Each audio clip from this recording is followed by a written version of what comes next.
Murray, don't you ever knock? I love you too. And there was a time I didn't need to knock. That was because we didn't want my husband to know you were there. I knew there was a reason, other than that you loved surprises. Well, you were always full of surprises. You didn't complain. I had so little to complain about then.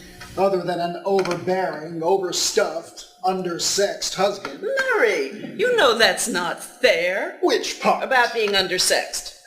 After the first time, I never gave him the chance to prove he was or wasn't. Pity.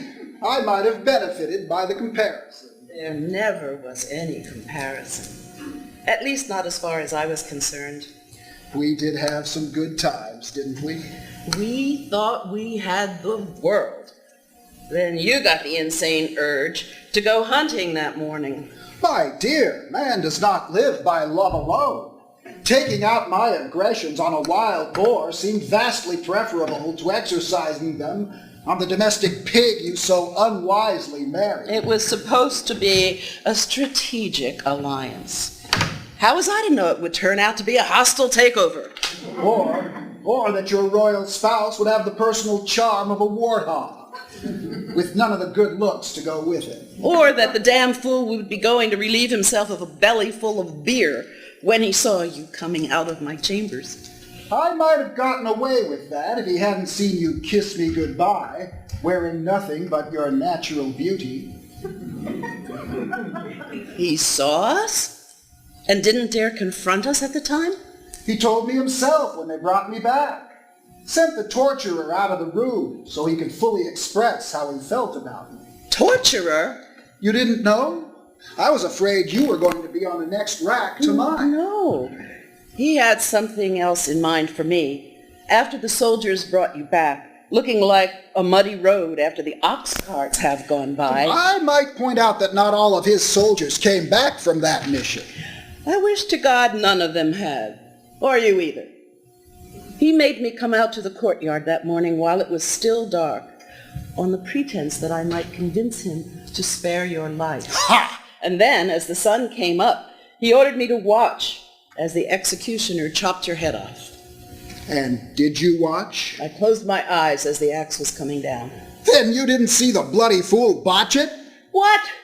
He must have been blind drunk, almost missed completely with the first swing. I remember it hurt like hell, and I was surprised I wasn't dead. Then he took a second swing, and I was. Thank you for the edifying details.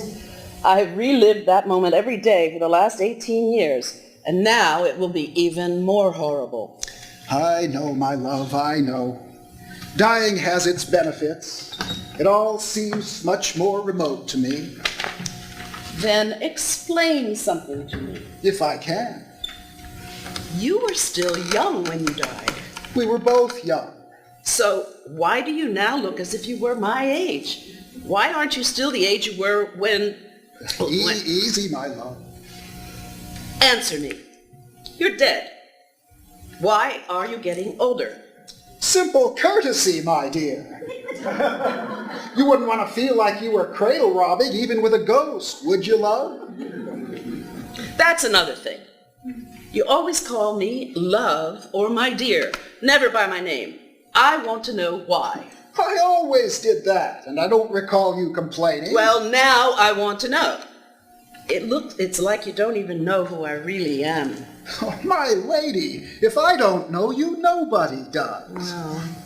But as for your name, which would you prefer? Of the string of 6 that your doting parents hung on you? Or the 3 more that his former Majesty gifted you with when you two tied the knot? All of them heaping on names like piling firewood on a donkey. What a poetic image. Of all the names that you bear, of all the names that ever were or ever will be, none ever will suit you as well as my love or my darling. God, how I miss you. Even when I'm here? Now who's unromantic? You are here, aren't you? What a question! What do you think? I don't know. I'm not sure if these visits with you are threatening my sanity or if they're what's keeping me sane.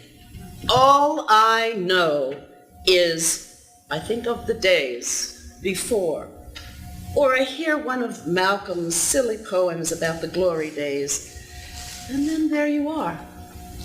Is that a bad thing, to have me here? Oh, you are so vain. You know the answer. Because of seeing you, I can stand all this crap that's been dumped on my lap.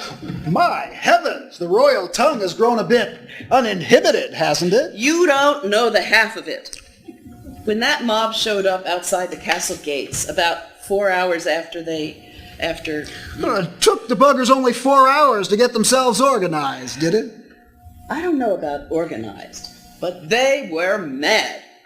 And there were lots of them, with swords and torches and pitchforks and banners, all screaming and... Makes me wish I'd been here to see. And when the king tried to send his soldiers out to attack them, there was a sudden epidemic of some sort. I bet there was. And when His Majesty figured out that he wasn't going to have a lot of defenders, he grabbed a horse, a mistress, and the crown jewels, and lit out the back riding like he'd seen a ghost. Imagine that. Oh, Murray, you didn't. With me head tucked underneath me arm, I did. Chase that piece of scum into ditches and through bramble bushes all the way to the coast. God, I felt sorry for the horse. You are absolutely shameless. I love you. Yes, well, it's that combination that got me into trouble to begin with, isn't it? True.